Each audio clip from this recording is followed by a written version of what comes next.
Hi hello नमस्कार, सारिकाज रेसिपीमध्ये मी सारिका तुम्हा सर्वांचं मनापासून स्वागत करते। आजचा आपला व्हिडिओ गौरी पूजना दिवशीचा आहे।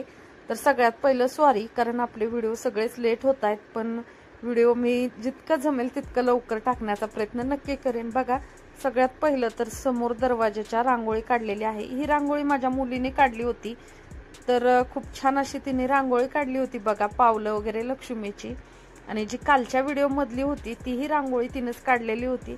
तर आजचा आपला बघा गौरी पूजनाचा दिवस होता। तर सगळ्यात पहिलं तर मी आणि माझ्या मिस्टरांनी गौरी पूजन केलं आणि आरती वगैरे करून घेतली। आता इथं आरती म्हटलेली आम्ही दाखवली नाही, तर हा जो देखावा केला होता त्याच्यामुळे गौरीपर्यंत आम्हाला जाता येत नव्हतं, तर आम्ही लांब थांबूनच गौरांची पूजा केली। तर आज मी 4 गौराया बसवलेल्या होत्या। तर एक जातं दळताना, एक सुपात गहू पाकडताना दाखवलं होतं, पण ह्याच्या मागची जी दोघींची थीम होती ती दोघींचा एक संवाद होता तिथं लिहिलेला। तो संवाद मी तुम्हाला म्हणून दाखवणार आहे पुढे व्हिडिओमध्ये। तर सगळ्यात पहिलं बघा, मी कोल्हापूर गावच्या नंदिनी मठातील देखावा दाखवलेला आहे, जो की सगळ्यांच्या जिव्हाळ्याचा विषय होता। तो म्हणजे आपल्या नंदिनी मठातील हत्तीनी जी होती, माधुरी हत्तीनी, ते घेऊन वनतारामध्ये गेले होते। त्यावेळेसचं जे दृश्य होतं किंवा त्या गावकऱ्यांच्या भावना होत्या ते या मी दृश्यामध्ये दाखवलेलं आहे, म्हणजेच देखाव्यामध्ये दाखवलेला आहे। खूप छोटासा प्रयत्न केला आहे, जसा मला जमेल तसा, कारण त्या भावना खरंच अशा ह्याच्यामध्ये दाखवण्याजोग्या नव्हत्या। लहान मुलापासून वयस्कर माणसापर्यंत प्रत्येक जण माधुरी हत्तीनीला घेऊन जाताना रडत होत्या। तर तो देखावा मी इथं केला होता, कारण माझ्या मुलांची इच्छा होती की तो देखावा करायचा, कारण मुलांना खूप वाईट वाटत होतं की आपल्या भागातील एक हत्तीने, जी 35 वर्ष झालं आपल्या इथं होती, तिला असं कोणीतरी घेऊन गेलं। त्याच्यामुळं त्यांची इच्छा होती की तो देखावा करायचा। तर बघा, ह्या सगळ्या आयडिया ज्या आहेत मुलांनी तयार केलं होतं, म्हणजे पूर्ण, आणि तो देखावा मी केलेला होता।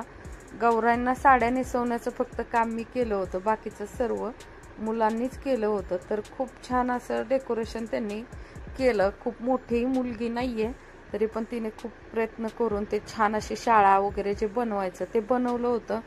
तर बघा, ही गोष्ट म्हणजे अशी जीवाला लागणारी होती की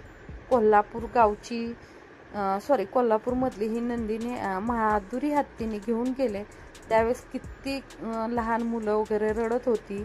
आणि ती ज्यावेळेस ते दाखवत होते व्हिडिओमध्ये टीव्हीला, की त्या हत्तीने मुला मुलींबरोबर कशी खेळत होती शाळेपाशी, मंदिरात, ते प्रत्येक पूजेच्या वेळेस असायची।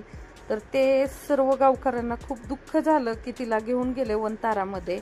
तर असं परत होऊ नये, किंवा ती एक घटना होती ती मी इथं दाखवलेली होती। त्याचबरोबर आमच्याकडे हळदी कुंकाला ज्या येतात बायका, त्यांना हळदी कुंकू लावून मी फोटो किंवा व्हिडिओ काढत होती। तर त्या विचारत होत्या प्रत्येक जणी की हे काय केलंयस तू, काय आहे ह्याच्या पाठीमागचं रहस्य। तसं मी त्यांना सांगतही होती, कारण खूप जीवाला लागलेली गोष्ट होती, ती इथं आम्ही दाखवली होती।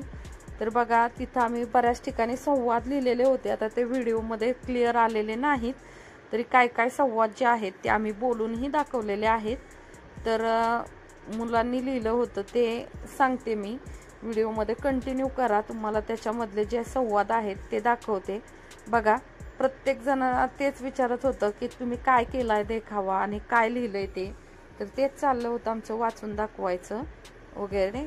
तर 4 गौरांचं माझ्याकडे बसवण्याचं कारण होतं की माझे 2 मुखवटे जे आहेत पहिले ते जुने होते आणि मी ह्या वर्षी नवीन मुखवटे घेतले होते, त्याच्यामुळे मी 4ही मुखवटे पुजले होते। तर बघा, 2 मुखवट्यामध्ये आपण गावाकडे बसून मैत्रिणी कशा गप्पा मारतो, ते या 2 गौरांमध्ये संवाद लिहिलेला होता की जातं दळते आणि सुपाने पाकडते, त्या गौरांच्या मध्ये 2 संवाद होते। आणि ही जी आहेत ह्या 2 गौराया त्या लक्ष्मीच्या रूपात बसलेल्या, आशीर्वाद देताना अशा केल्या होत्या। तर बघा, छान असा देखावा केलेला आहे। त्याचबरोबर रात्री आम्ही जवळजवळ 2:30 वाजेपर्यंत गौराया जागवल्या होत्या। तर त्या गौराया जागवताना जे पारंपरिक गाणी म्हटली जातात तेही गाणं आम्ही म्हटलं होतं। आम्ही काही कोणते गायक नाही, पण आमच्याकडे ज्या पद्धतीने गाणी म्हटली जातात आणि गौराई जागवल्या जातात त्या पद्धतीने आम्ही गाणी म्हणून गौराया जागवलेल्या होत्या। तर जो मेन संवाद होता तो पुढे दाखवते मी। तर आम्ही संवाद असा संदेश दिला होता की इथे पैसा जिंकला आणि लोकभावना हारली, म्हणजेच पैशाच्या दमावरती आपली माधुरी हत्तीने घेऊन गेले असं सगळ्याचं म्हणणं होतं। न्यायालयाने तसाच निकाल दिला होता की त्यांना घेऊन जावा म्हणून। तसं पैशाच्या जोरावरती हत्तीने घेऊन गेलेले आहेत आपल्या इथून, ते ह्याच्यातून मी संदेश दिला होता। आणि आपली लोकभावना हारली म्हणजे आपल्या भावनांची कदरच झाली नाही त्या ठिकाणी, असं सांगायचं होतं मला। चला तर हे जे आहे असं जेवढं मला माहिती होतं तेवढं मी या व्हिडिओमध्ये दाखवलेलं आहे। तरी व्हिडिओ कुठेही स्किप न करता कंटिन्यू बघा। आणि जवळजवळ आमच्याकडे 11:30 पावणे 12 वाजेपर्यंत हेच चाललं होतं, हळदी कुंकू वगैरे। ज्याच्या घरी गौराया असतात त्या थोडंसं लेट येतात, त्याच्यामुळं बघा लेटपर्यंत आमचं हळदी कुंकू चाललं होतं। आणि तुम्हाला सगळ्यात महत्त्वाचं म्हणजे तुम्हा लोकांना माझे हे गौरी गणपतीचं डेकोरेशन कसं वाटलं ना ते कमेंट करून सांगा। आता माझ्या मैत्रिणी किंवा माझ्या जवळपासचे जे कोणी येत होते त्यांना खूप छान वाटलं होतं हे डेकोरेशन। तर तुम्हाला कसं वाटलं तेही कमेंटमध्ये सांगा। खरं तर ह्या वर्षी गौराईंच्या साड्या नेसवण्याचे खूप कमी व्हिडिओ आलेले आहेत, कारण माझ्या भावाच्या घराची वास्तुक शांती होती, त्याच्यामुळे मला वेळ नव्हता आणि मला व्हिडिओ बनवायलाच झालं नाही। तो वास्तुक शांतीचाही आपला जो व्हिडिओ आहे तो लवकरात लवकर मी टाकण्याचा प्रयत्न करते। तरी पण बघा, आणि तुम्हाला कोणते व्हिडिओ पाहायला आवडतील तेही मला कमेंटमध्ये सांगा। तर सुंदर असं मी माझ्या होईल तेवढं डेकोरेशन केलेलं आहे। जर व्हिडिओ आवडला असेल तर जाता जाता एक लाईक नक्की करा। आणि जे कोणी कोल्हापूर गावचे लोक असतील त्यांनी कमेंट नक्की करा की तुम्हाला आमच्या भावना कशा वाटल्या, तेही कमेंट करून आम्हाला नक्की सांगा।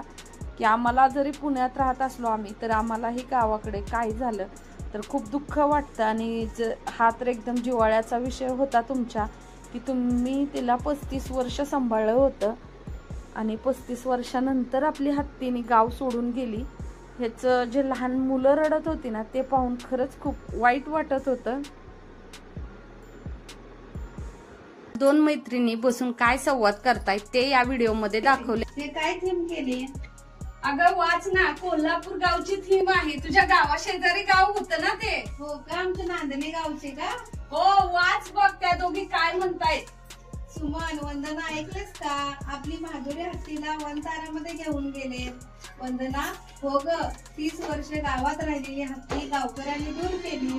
सुमन, आंबांनी लोकांनी खोटं बोलून तिचं पुनर्वसन करायचं सांगितलं। वंदना, पण काळजी खरी तर आपल्या गावकऱ्यांनीच घेतली होती। सुमन, हजारो लोकांनी मोर्चे काढले। वंदना, आंदोलन केलं तरी न्यायालयाने परवानगी दिली नाही। वंदना, हो ग, पण कोल्हापूरकरांनी हार मानली नाही। सुमन, एवढा दबाव आला की वनताराला इथेच केंद्र सुरू करावं लागलं। वंदना, पण माधुरी परत नाही आली त्याची हुरहुर मात्र आम्हाला कायम आहे। लहान लहान मुलं पण रडत होती तिला नेताना, त्याच्यामुळे आमच्याही जीवाला खूप लागलं होतं। म्हटलं असं परत व्हायला नको, म्हणून मी एक छोटासा संदेश दिलाय।